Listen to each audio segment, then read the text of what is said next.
Ingat, akal dijadikan nafsu sebagai jalan untuk membisikkan ruhaniah kita supaya tidak beriman kepada Sang Yang Tunggal. Alladzi yuwaswisu fi sudurin nas minal jin nati wan nas. Mana jinnya, mana nasnya? Oke, umpama kula tegel ngomong, tahu tegel nggih? Mentolo ngene, ngeten. Jin dijadikan oleh nafsu sebagai alat untuk membisikkan dada kita.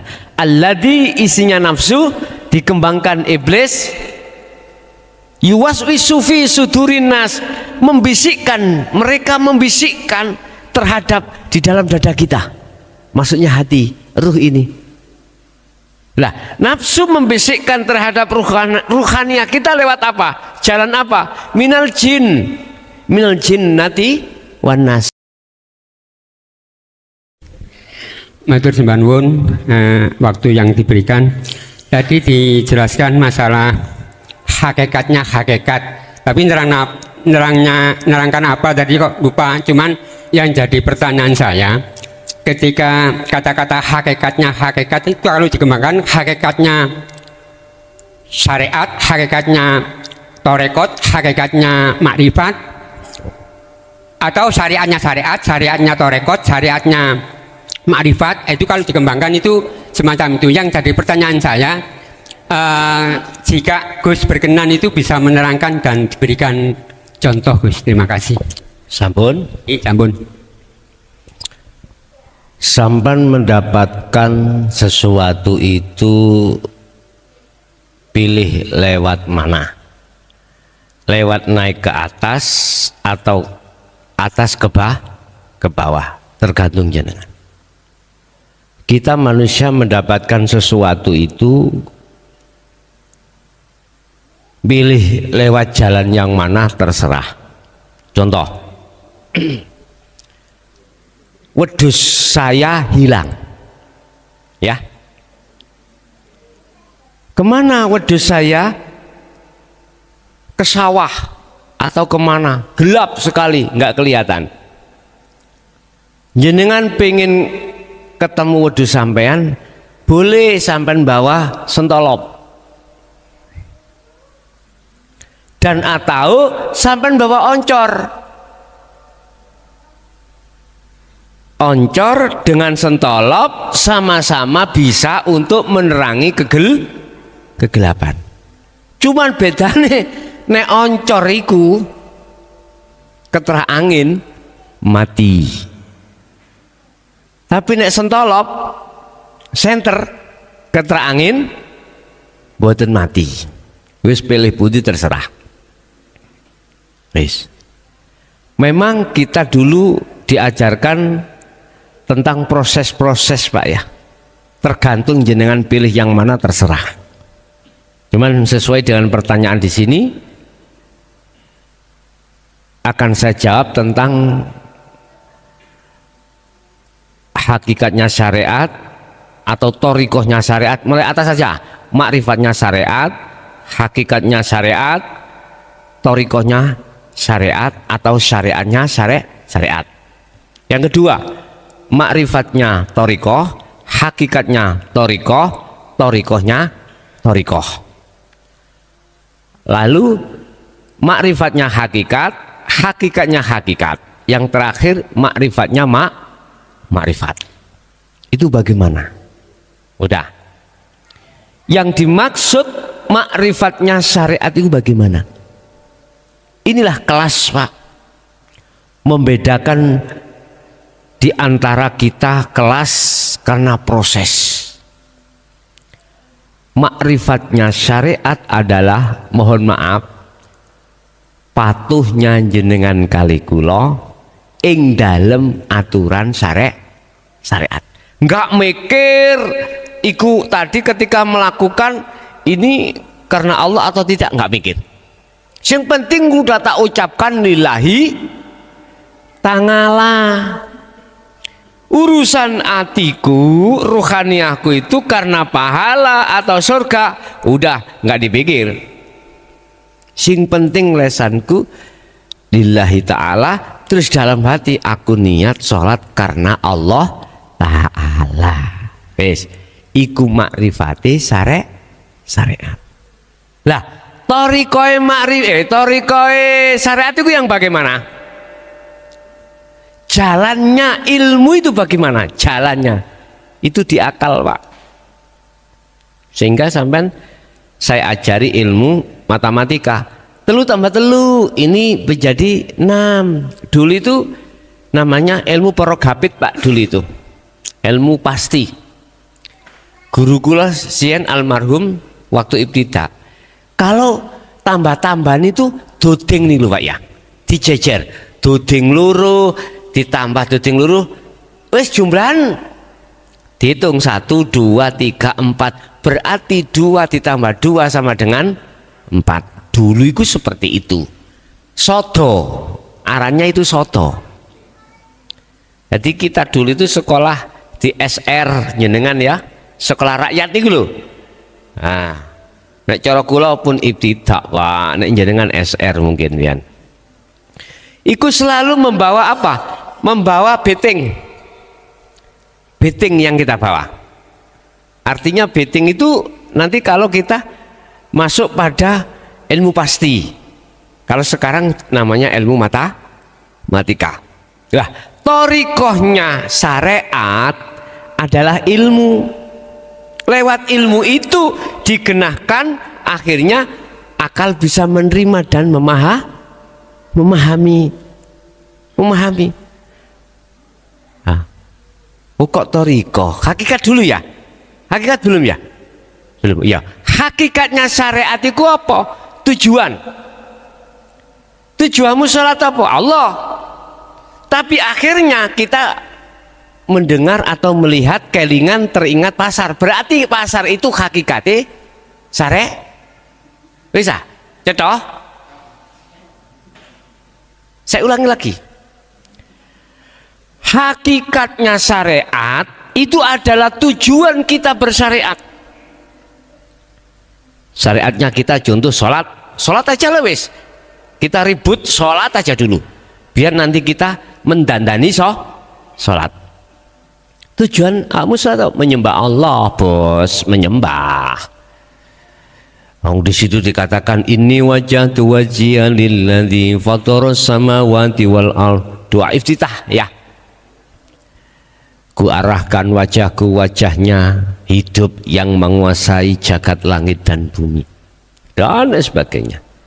Tetapi fakta di lapangan, hakikat syariat kita itu tadi, yang melihat pasar ya pasar, melihat bojo ya bojo, melihat anak ya anak, dan seterusnya. Gak mungkin Pak teng mriku itu bisa ke Allah, nggak mungkin. Jelas? Yes, iki fakta di lapangan saya katakan. Karena apa? Sehingga Allah katakan fawailul lil musallin alladzina hum an sholatihim sahun. Jelas wis. Dulu itu Pak, guru saya ngaji itu kalau memaknai fawailul iku adalah neraka wel. Kalau adem iku nemen ademe, kalau panas luar biasa panasnya daripada neraka yang lain. Itu jarene dulu. Nah, ternyata neraka wel atau kerusakan itu bagi orang yang sholat lalai. Fawailul lil musallin. Siapa yang sholatnya itu yang rusak, yang akan diberikan Allah kerusakan. Alladzina hum an sholatihim sahun, yaitu orang yang sholatnya dalam keadaan lalai pada Allah. Nah ini kalau dibuka di dalam dibuka di dalam tafsir muhakamah, sahun niki tidak seperti apa yang ku katakan tadi. Dikatakan sahun lalai itu gini Pak, sudah waktunya gak cepet-cepet sholat sampai kehabisan waktu. Kalau masuk di ranah wilayah hakikat tambah nemen Pak. Di dalam sholat pun manakala lalai juga begitu. Ini hakikatnya sholat kita secara syariat menyembah berhala. Muring-muring. Berupa apa berhala kita? Berupa selain Allah. Ini dari sudut kacamata hakikat, bukan syariat. Lalu thariqahnya syariat bagaimana? Jalan akal ini Pak. Akal ini dipergunakan oleh nafsu sebagai lintasan untuk membisiki nafsu supaya untuk membisiki ruh untuk beriman selain Allah. Contoh, hujan sangat lebat, petir menyambar. Ada satu pohon, kita tahu depan kita disambar petir, sampak gosong pecah. Ada ya Pak ya? Nah, nafsu lewat akal itu membisikkan terhadap ruh kita. Kal ngomong yo nangoni roh yang membelah pohon itu adalah petir. Oke, kita urai. Pohon dan petir khalik apa makhluk? Makhluk. Akal mesti ngomong, kalau tidak ada petir yang menyambar nggak mungkin pohon akal masuk Pak nggih? Itu diterima oleh ruh kita, akhirnya percaya. Nah ini ingat, akal dijadikan nafsu sebagai jalan untuk membisikkan ruhaniyah kita supaya tidak beriman kepada Sang Yang Tunggal. Alladzi yuwaswisu fi sudurin nas minal jin nati wan nas. Mana jinnya, mana nasnya? Oke, umpama kula tegel ngomong, tahu tegel ya? Mentolo ngene, ngeten. Jin dijadikan oleh nafsu sebagai alat untuk membisikkan dada kita. Alladzi isinya nafsu dikembangkan iblis, yuwaswisu fi sudurin nas, mereka membisikkan terhadap di dalam dada kita, maksudnya hati, ruh ini.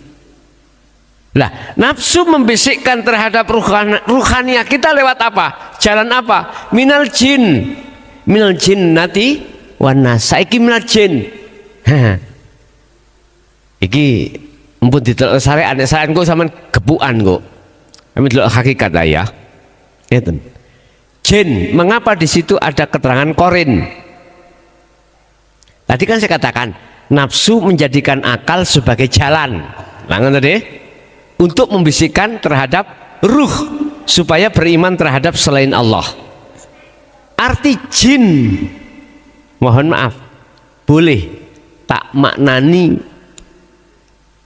hembusan apa yang dihembus oleh nafsu dalam dada kita lewat akal itu. Iki kegoiban, makanya saya katakan jin kegoiban. Nek kalau yang kedua, nafsu membisikkan lewat nas manusia, kasar iki Pak, kasar. Secara kasar, contoh tadi si A ngomong si B, si A, kamu saya kasih tahu ya, pohon itu terbelahnya karena dibelah oleh petir. Saya kasih iman, saya doktrin si B saya doktrin percaya. Iku sama halnya si B itu telah dibisiki nafsu lewat minan nas. Saya berarti ikin nasiki. Inilah namanya setan berwajah manusia.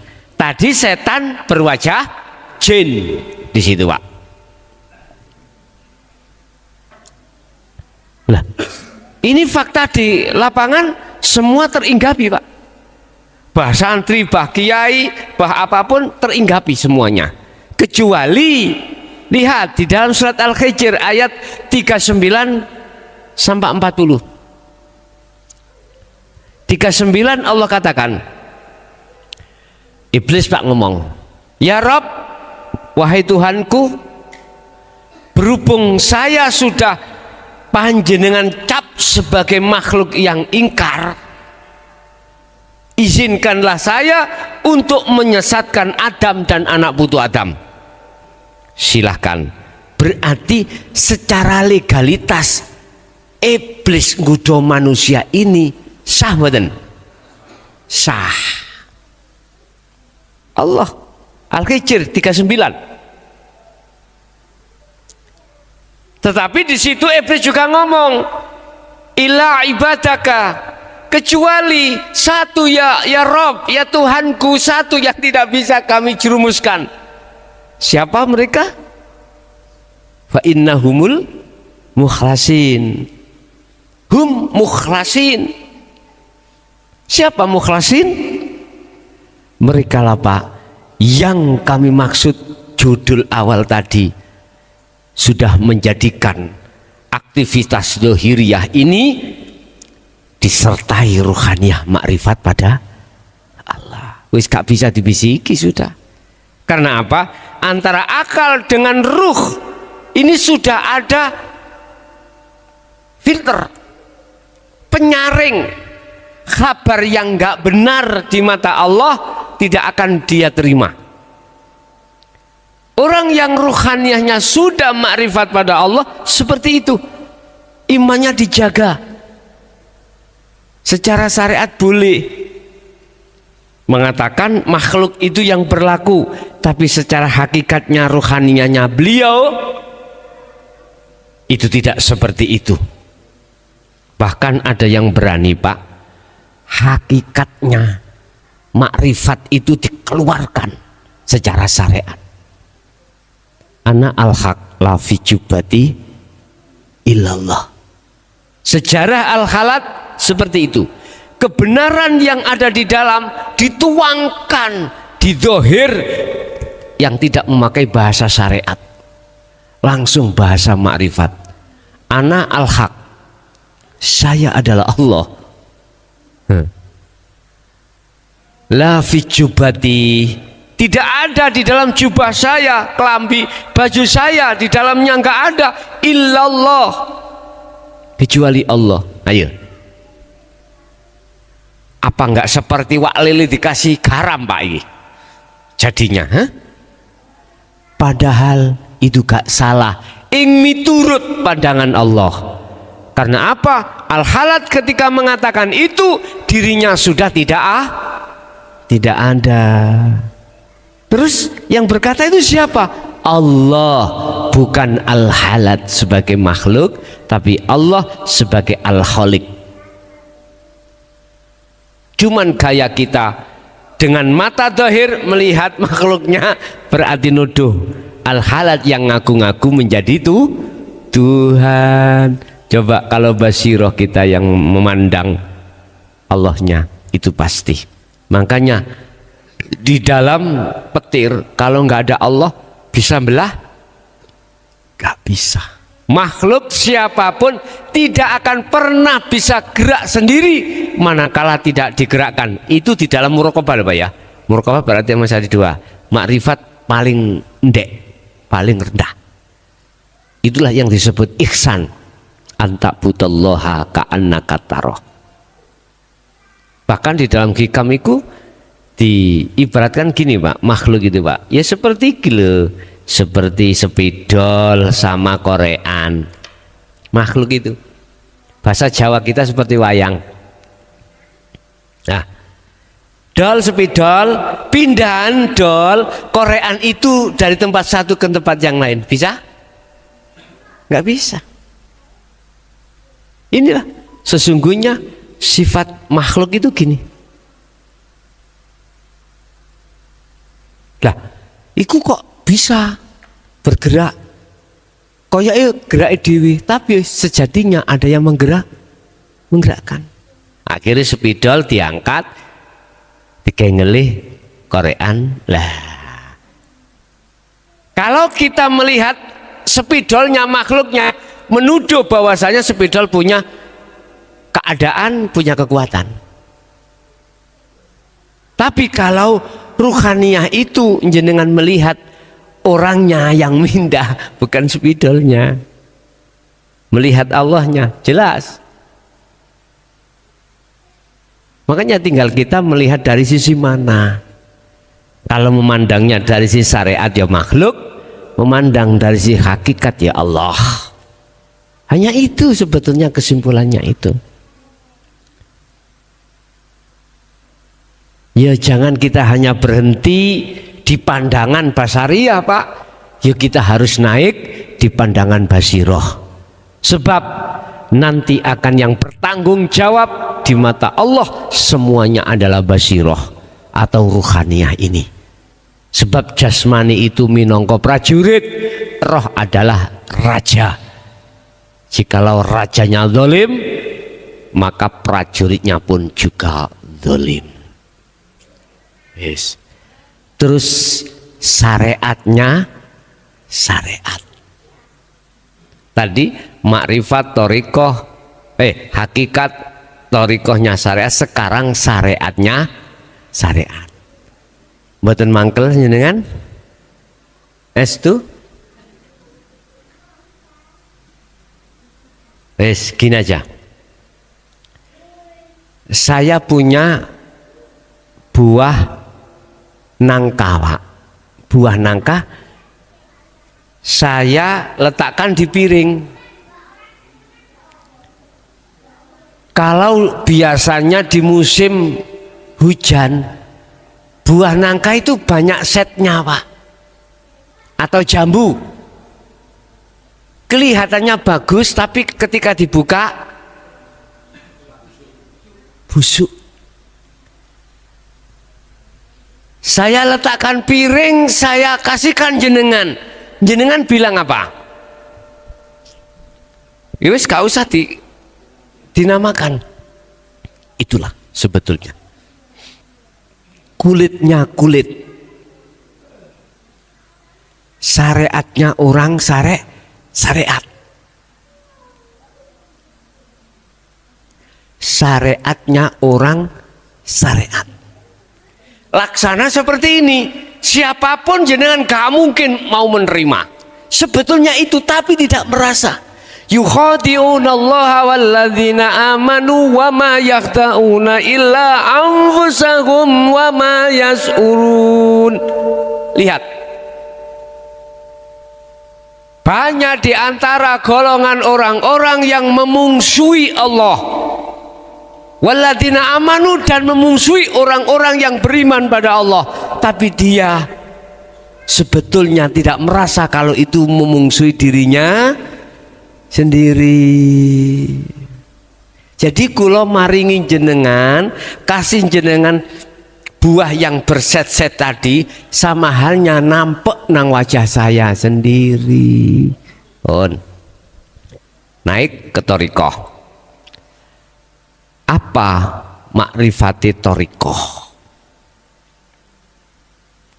Mohon maaf Pak, inilah yang ku maksud jenengan makrifat dek-dekan dalam taraf nama. Makrifat kita di thariqah itu sebatas nama, sehingga sampai kapanpun nama itu harus dikumandangkan. Allah, Allah, Allahu, Allah, gitu lah.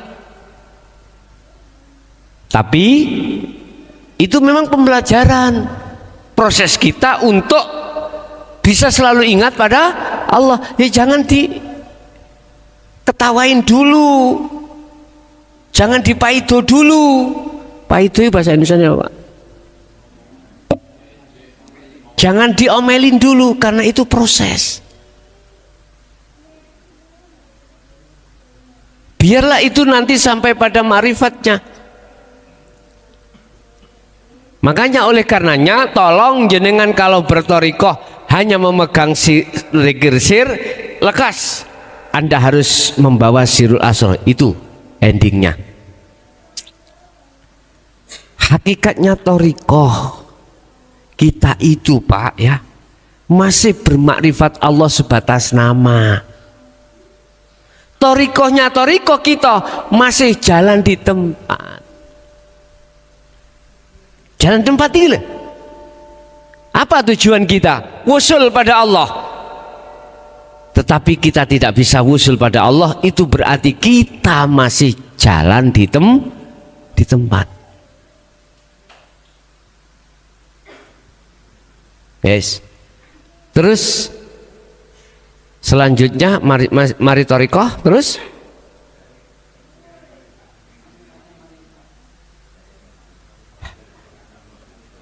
Hakikatnya makrifat,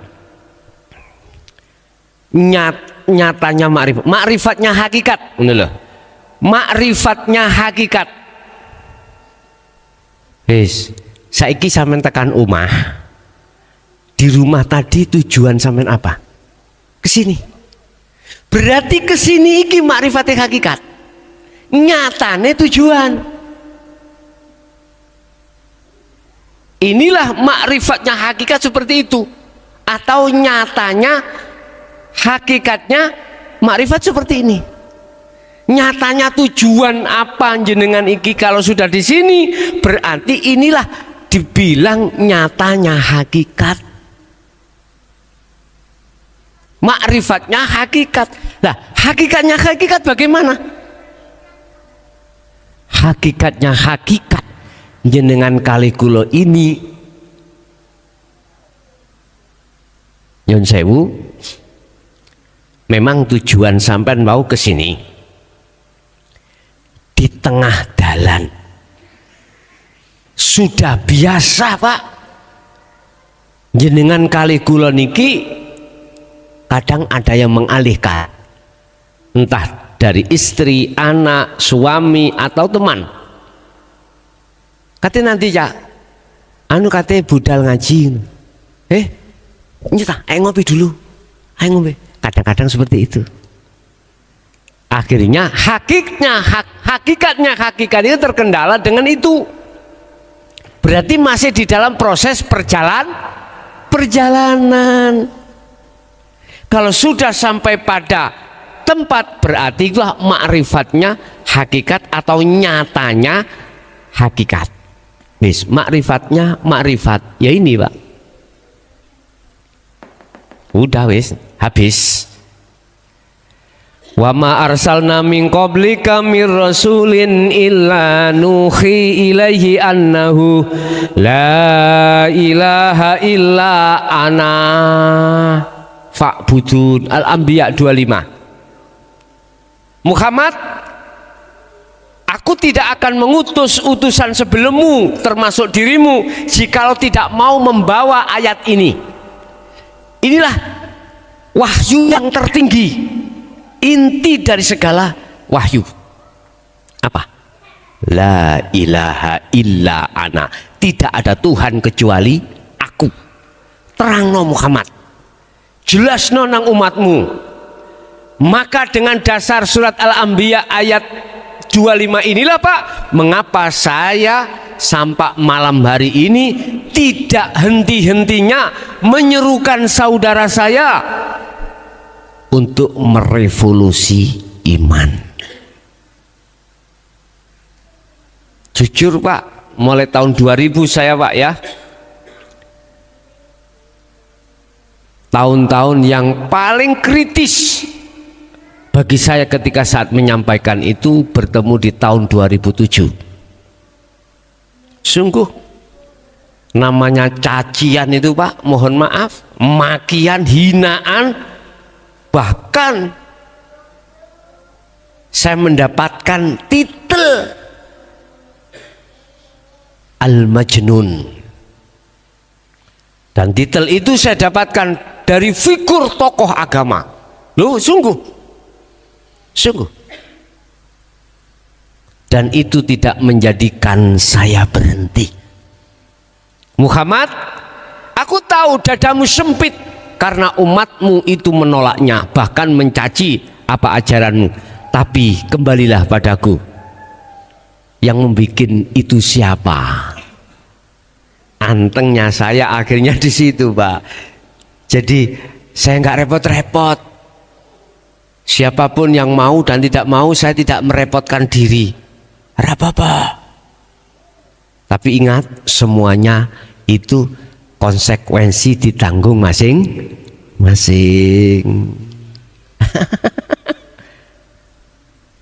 Betul. Nabi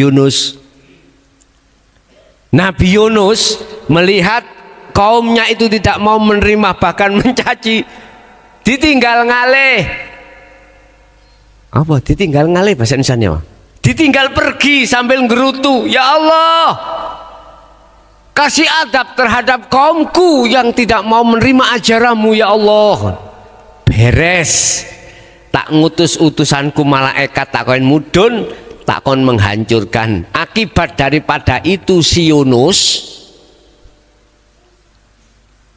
akhirnya dihukum Allah. Nabi Yunus dihukum Allah. Bahasa syariat iku dilek iwak, ditelan iwak besar. Tapi bahasa hakikat itulah jenengan kali kula yang sudah sadar atas segala apapun kesalahan rohaniah sebelum jenengan kali kula beriman secara murni terhadap Allah lewat dinul haq ini. Nabi Yunus ketika di dalam perut nggak ingin keluar, Pak. Sampean lihat, la ilaha illa anta subhanaka inni kuntu minal dzalimin. Ngakoni nek dhek zalim, Pak. Wis tah, nafsu lawamah muncul dalam diri kita. Itu tetanda kita telah menyesal selama ini kita itu mendolimi terhadap Allah dengan bentuk kita mencari Tuhan selain Allah, selain Sang Yang Tunggal itu. Termasuk apa? Iki mang pedesan, termasuk apa? Petir. Wis banyak yang dihadapkan kita itu. Uang, jabatan, kedudukan, kehormatan, saya jadikan sebagai Tuhanku. Di situ. Karena aku percaya, karena ini semuanya itu akan jadi beres. Padahal Allah sudah katakan la haula wala quwata illa billah.